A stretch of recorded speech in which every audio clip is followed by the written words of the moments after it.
In a world driven by urgency, where loud voices rise fastest and silence is often mistaken for weakness, there exists a strength so subtle, most never recognize it. It's the kind of strength that doesn't shout. It doesn't beg to be seen. It doesn't need a spotlight, applause, or even validation. It simply endures. This is the power of the still mind. The quiet soul. The person who doesn't chase the room, but holds their space within it. They are the ones who walk through life without needing to announce every step, who carry storms on the inside, yet appear as calm as glass on the surface. Some people prove their strength by speaking louder. Others reveal theirs by remaining grounded, even when no one is watching. The world rarely celebrates this quiet kind of resilience. It overlooks the ones who don't seek attention, who don't perform, who don't compete to be heard. But perhaps that's the truest kind of strength. To endure silently, to move without needing permission, to survive without needing recognition. They walk through chaos without demanding credit. They sit in noise without letting it fracture their peace. They show up again and again, even when no one says thank you. That's not submission, it's power, and it's often the most misunderstood kind, because we've been taught that confidence is loud, that strength is about domination, that worth is proven through reaction. But the quiet mind teaches us something else entirely, that the highest form of power is control over one's own energy. In a collapsing world, stillness is resistance. In a screaming room, silence is clarity. To remain soft in a hardened society, to remain whole in a fragmented culture, to remain inward when everything outside demands a response. That's a revolution. And this revolution, it's not televised, it's not noisy, it's internal. Stillness is not withdrawal. It's return to self, to center to truth, because when life becomes a blur of reactions, when we're told to answer every insult, clarify every misunderstanding, perform for every gaze, the still mind doesn't flinch, it doesn't defend, it doesn't explain itself to noise. It simply holds its place, like an old tree that has outlasted 1,000 storms. This is why the quiet are often seen as distant or aloof. People mistake stillness for disconnection, but there's a difference between walking away and walking inward. Some vanish to escape, others disappear to rediscover themselves. This is not abandonment, it is sacred return. Because in a world addicted to distraction, the one who steps back is not lost. They are finding something most never even think to search for. A sense of home within the fast-paced world rewards speed, rewards noise, rewards spectacle. But the quiet mind is rooted in something slower, something deeper. It listens, not to reply, but to understand. It notices what most miss. The cracks behind a smile, the tension under someone's laugh, the truth hiding between someone's words. While others chase what's loud, the still mind listens for what's real. And that kind of awareness, that kind of presence, that's not just sensitivity, it's superpower. This mind doesn't act on impulse. It doesn't react for approval because it's no longer seeking to prove itself. At one point, it might have tried. It might have over-explained, overshared, over-justified just to be accepted. But there comes a turning point. When the quiet soul realizes, I don't need to be louder to matter. I don't need to change to be valid. I don't need to shrink to be safe. That's when the mask falls off and they stop performing. They stop apologizing for their depth. They stop editing themselves to fit into a shallow mold. They start to belong, not to crowds, but to themselves. And that kind of belonging, it's unshakable. Because it's not built on the shifting sands of validation. It's anchored in truth. Here's something few understand. Stillness is not empty. It's full. Full of awareness, full of depth, full of discernment. There is a silence born from fear. There is a silence born from suppression. And then there is the silence born from choice. It doesn't come from insecurity. It comes from sovereignty. It says, I could speak, but I don't need to. I could argue, but I choose peace. I could react, but I've already won the inner war. That kind of silence is not fragile. It's fortified. And when you stand in its presence, you feel it. It's not passive. It's powerful. It's not ignorance. It's intelligence.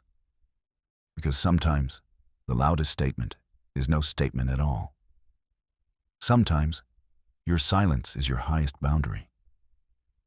Sometimes your restraint is your sharpest edge.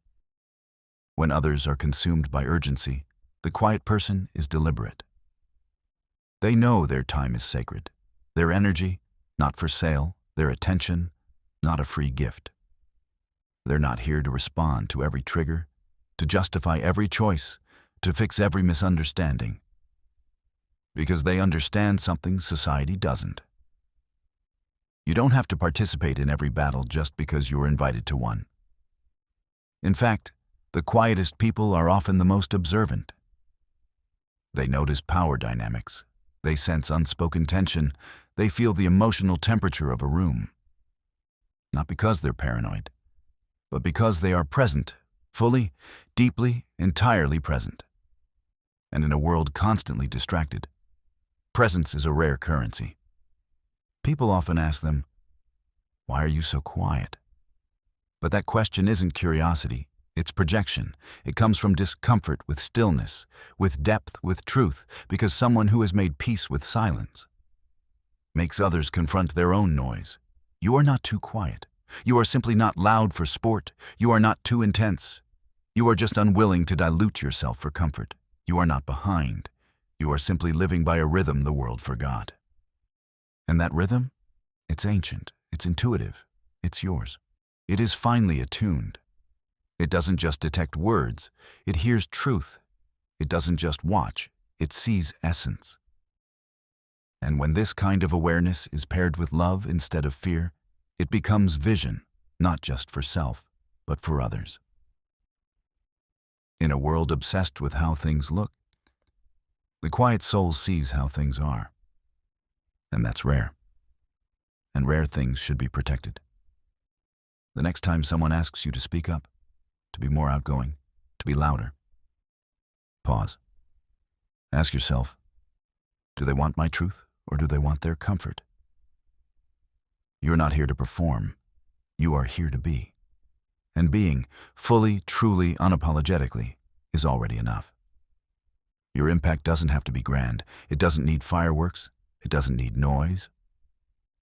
Sometimes your presence is the revolution. Sometimes your stillness is the message. Sometimes, just by being grounded, you shift entire rooms. You make space for truth to land. You become the anchor for others to return to themselves. What if the most powerful thing about you isn't something you do, but something you are? What if your legacy isn't in the noise you make, but in the calm you leave behind? That's the gift of the still mind. It's not here to impress, it's here to transform, quietly, powerfully, irrevocably. That's what it means to hold space, to be the calm in someone else's storm, to create an environment where truth can land softly, without judgment. And that kind of presence is rare. It doesn't come from charisma, it comes from character solitude as sacred ground. The quiet mind doesn't just tolerate solitude, it seeks it. Not because they hate people, but because solitude is where they find alignment. In solitude, they remember who they are, without the noise. They come home to their center, they process emotions without rush, they make decisions from stillness, not pressure. While the world craves distraction, the quiet person craves depth. Because solitude isn't emptiness, it's sacred ground, where insight grows, where vision clears, where peace becomes possible. The depth beneath the surface. You might walk past a quiet person and never know what worlds live inside them because they don't broadcast their battles, they don't announce their victories. They carry their weight in silence. They process before they perform. And what you see on the outside is just the surface of a much deeper story. Some of the strongest people you'll ever meet are the ones who never asked to be noticed, who never demanded space, but earned it by how they showed up. Not loudly, but consistently, with presence, with patience, with peace. Being unshakable in a shaking world. We live in uncertain times. Everyone is reacting. Everyone is rushing. Everyone is overwhelmed. But the quiet mind has an anchor. While others are pulled by opinion, they move from principle. While others are tossed by urgency, they root themselves in what matters. Stillness doesn't mean they're untouched. It means they're not consumed. They've trained their nervous system to respond, not react to choose, not chase, to pause, not panic. And that makes them unshakable. The danger of the still one. Make no mistake. Stillness can be intimidating because you can't manipulate a quiet person with chaos. You can't pull them into drama with noise. You can't destabilize them with urgency. They don't follow the herd, they follow their knowing. And that kind of independence is threatening to systems built on conformity. Stillness isn't passivity, it's defiance. It's refusing to become what the world demands. It's a revolution made without a sound. In the end, the impact of a quiet mind isn't found in how many words they spoke. It's in the feeling they left behind. It's the calm someone felt after talking to them, the clarity someone gained from their presence, the strength someone borrowed from their steadiness. That's the legacy of the quiet one. Not volume, but value, not fame, but foundation. Because in a world obsessed with more, they teach us the power of less. Less reaction, less ego, less rush, and more truth, more presence, more depth. Closing reflection. So if you've ever been told you're too quiet, remember this. Still waters run deep, and your depth is not a deficit, it's a gift this world desperately needs. You don't need to change your nature to be effective. You don't need to speak more to be heard. You don't need to perform to be powerful. Stay grounded, stay discerning, stay soft in your strength, because the world may not always understand the quiet mind, but one day it will thank you for it. Not for the noise you made, but for the peace you held, and for reminding all of us that stillness was never weakness, it was wisdom, all along. If this hit home, drop a comment. Subscribe to the Thought Foundry. Take care of your mind, and I'll see you in the next dive.